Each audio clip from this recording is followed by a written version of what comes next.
Abhida Vishish, and today we are going to review my favorite series ever, Percy Jackson and the Olympians, Book 1.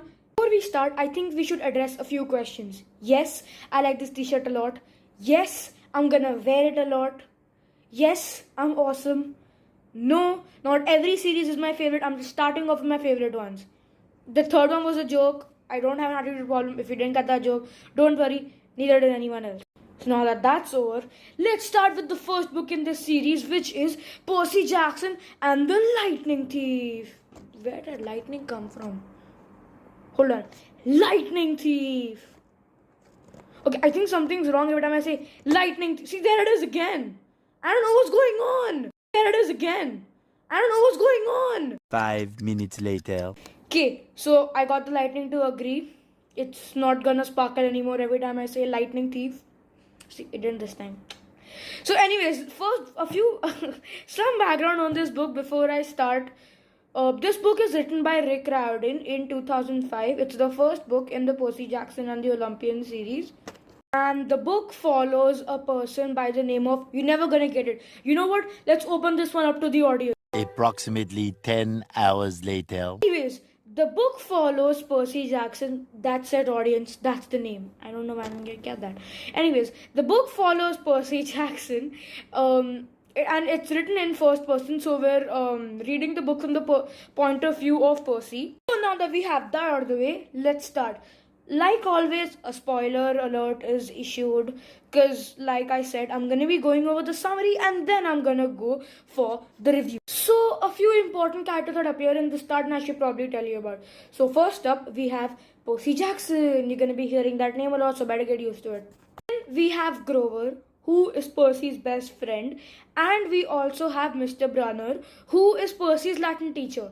Percy gets expelled from literally every school he goes to because he has ADHD and dyslexia, so he causes trouble wherever he goes. And this is the first school where he's made a friend, and the first school where he actually has a teacher he likes. So when the book opens, Percy and his class are on a field trip to a museum where Nancy Bobofit, who is the bully, she is bullying Grover, who, as I said before, is Percy's best friend. So Percy, being a good person, steps into the fight to defend his friend and unknowingly causes the water from the fountain to grab Nancy and pull her in. I know, right?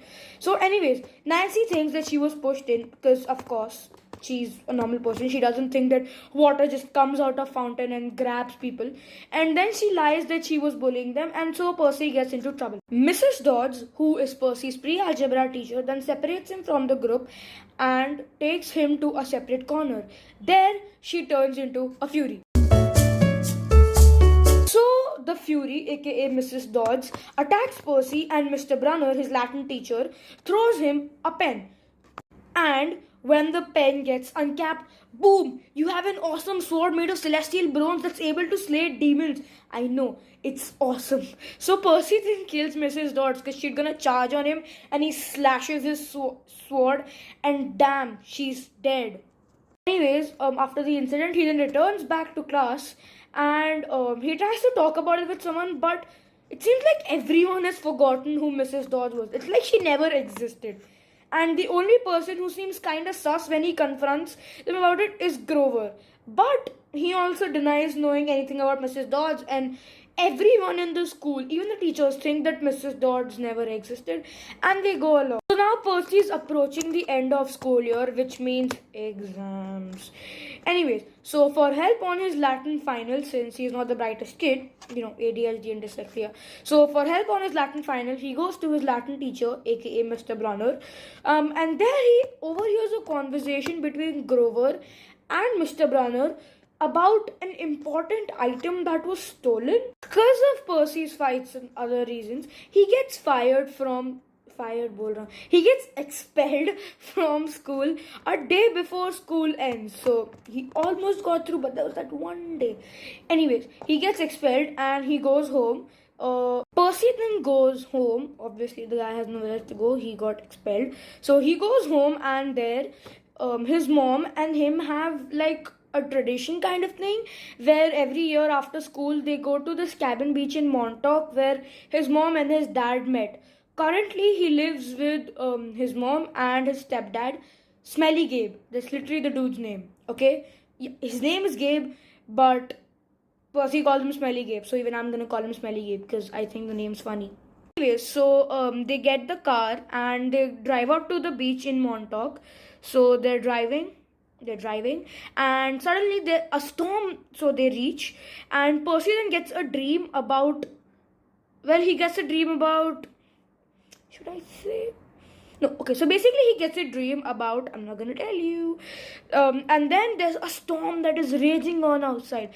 And suddenly at his door, Grover appears. And when he looks, he realizes that Grover doesn't have feet, he has hooves. He realizes that his best friend is half goat. This is called a satyr. Grover then warns them that they must escape because, well, a minotaur was coming to kill them. So they get in the car and they drive to the countryside off to a place called Camp Half-Blood. So they're driving. Okay, now, finally. So the minotaur catches up to them and he, like a normal minotaur, like there's a thing like that, he attacks them. So, of course, they have to confront him. The Minotaur grabs Sally, and Sally vanishes in a golden flash. Like, when she's vanishing, golden flashes are appearing. So, Percy thinks that his mom is dead. And this is the classic trope, isn't it? Kill off the hero's mom and or dad. I hate this trope. I don't know why everyone has that. Like, I dare you to name one superhero who has his mom or hasn't lost a loved one. Like, what? Why does this happen every time? I'm so irritated and frustrated by this. What? Apparently that's a trigger for me. Anyways, Percy defeats the Minotaur and he faints. So 3 days later, Percy wakes up in the infirmary of Camp Half-Blood. Camp Half-Blood is basic. There he meets the camp director, who is Mr. D, aka Dionysus, the god of wine, and Mr. Brunner. Nope, I can say his real name now, Chiron. And Chiron is a centaur. So now Camp Half-Blood has these 12 cabins for every Olympian, and the demigods of these children, like the Athena kids, go in Athena's cabin, the Hermes kid go in Hermes' cabins. So since Percy is unclaimed and he doesn't know who his godly parent is yet, he goes to the Hermes cabin, since Hermes is the god of many things amongst travelers, and since Percy is currently a traveler, he goes and stays in Hermes' cabin, where he meets. During his time there, he befriends Luke, who is the cabin leader, and he is also the son of Hermes, who saw that coming. He also gets to know this girl called Annabeth, and then there's also this bully called Clary. She is the daughter of Ares, and she bullies Percy. So when she's trying to bully Percy, he does something really cool that I'm gonna keep a secret because I want you all to read the book. So then after seeing this, Annabeth recruits Percy for her capture the flag team. This is during this game near the lake. During a confrontation with Clarice, Percy gets claimed by Poseidon, who is the god of seas and ocean, and he is also the big three gods. For those of you unfamiliar with the big three gods, they are Poseidon, Zeus, and Hades. These three are the first three gods, the children of Kronos, and they are the ones who overthrew the Titans and made Olympus. Trident, which is Poseidon's symbol for claiming his kid, vanishes and the cabin is attacked by hellhounds. Goes into panic mode because monsters can't enter Camp Half-Blood. There's this golden fleece protects Camp Half-Blood, and it prevents anyone but gods and demigods from entering this place. It's also how this place has been kept hidden from mortals. After this happens, Chiron then tells Percy to retrieve Zeus's master bolt, which is stolen, and if the since Zeus thinks that the bolt was stolen by Poseidon, he thinks that there's going to be a rebellion launched against him, and if he doesn't get the bolt back in 14 days, which is the summer solstice, he will cause the gods will have to go to war, which means that the gods will fight each other.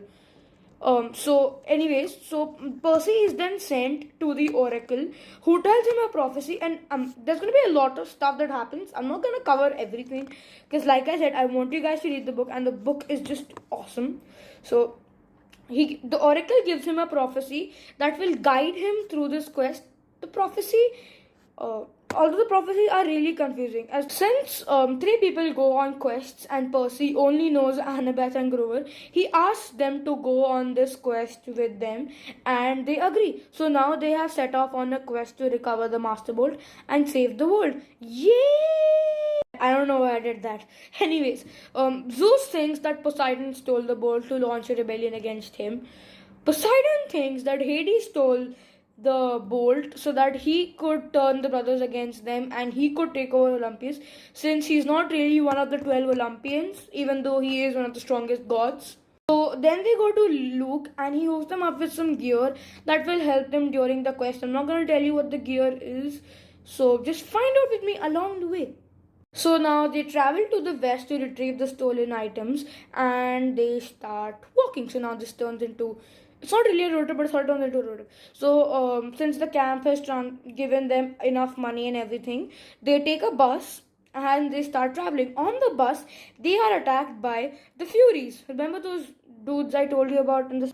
They then run and they run into a shop called Auntie M's. I don't remember the name. Anyways, so they run into a shop where they see all these beautiful statues which are very lifelike, and they meet Auntie M, who, because, and since Annabeth is really smart, she identifies Auntie M as Medusa. Percy then summons Riptide and he chops Medusa's head off because he knows if you cut off one of the bow, they'll just come back, and the only way to chop her off is cut off the main head. So he does that, and Medusa's dead. So he sends off Medusa's head, which whenever a demigod kills a monster, they get spoils, which are basically symbols of their victory over them. So he sends off Medusa's head off to Olympus as a symbol that he will not be a pawn in the gods' games. And the only reason he's even going to the underworld to retrieve the Master Bolt is because the whole spirit system exists here in this universe, and so he thinks that he can get his mom back from the dead. I know, right? Bold move. Anyways, so they head off to a train. They head off on a train to Denver. But they have to stop during a layover, and here Percy runs into two ancient Greek monsters. Not monsters, creatures. The Echidna and a Chimera. So after kind of defeating them, he jumps into the water since he knows that water doesn't hurt him and he can breathe underwater. He jumps underwater and a spirit tells him to go to Santa Monica to get these three orbs that will help them come back from the underworld. Percy then meets the god Ares, who tells them that in return of retrieving his shield, he will give them info on Percy's mother. So then Annabeth and Percy go off to retrieve the shield, and they get caught in Hephaestus's trap.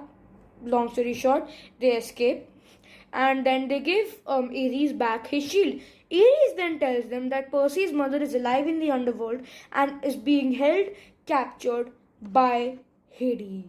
He then provides them with transportation and they go to Nevada. Here to take rest, they go into this Lotus casino and they lose track of time. When they get out, there is only a day before the gods go to war, and now everything's gonna happen, and now they're gonna go at express speed. And I think so should I.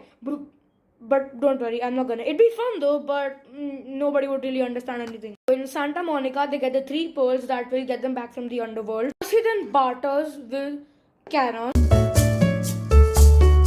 then distracts Cerebrus. Then they finally go in and they confront Hades, who accuses Percy of stealing his helm of darkness, as well as the Master Bolt. Percy denies this, but then from his backpack, the Master Bolt comes out. This backpack was given to him by Ares, and then he realizes that he's been set up by Ares, and that he gave him the Master Bolt. So then Hades tells him to retrieve his helmet of darkness, and in return for the helm of darkness, he will give Percy back his mother. Percy agrees to this, and then he escapes from the underworld, where he runs. When he comes out, he confronts Ares, the god of war. They fight, and Percy ultimately emerges victorious by stabbing the god in his heel. Ares accepts defeat and tells Percy that now he's made an enemy, a very, very dangerous enemy. He gives him the helmet of darkness, and the Furies appear, and they take the helm back to Hades. I'm gonna skip the ending because it's very interesting and there's a very big twist in it, and I think you all should read it and find out for yourself. And now I'm gonna jump right into the review. So the book is very interesting and the story is also very gripping. This could be a potentially a very terrifying book, but it's also full of comedy and it's also a very funny book. This is a very good intro to fantasy, and it can cement your love for fantasy ever. I recommend this to anyone who wants to get into fantasy, or any parents who want their kid to do something beside beyond their phone, and who want them to read a book, especially during lockdown. They will most probably love this book, since it's got action, it's got adventure, it's funny. The story is also very interesting, and once you start reading, it's very hard to stop this book. And the series are also very now the thing I gotta remind you about: please subscribe to my channel, like the video, and share it with your friends. I'm gonna be posting a video every week, and if you want me to do a specific book, just put it down in the comment section, and if I have time, I will read it and I will make a review on it, or I'll probably do it in the near future. Anyways, thank you for watching.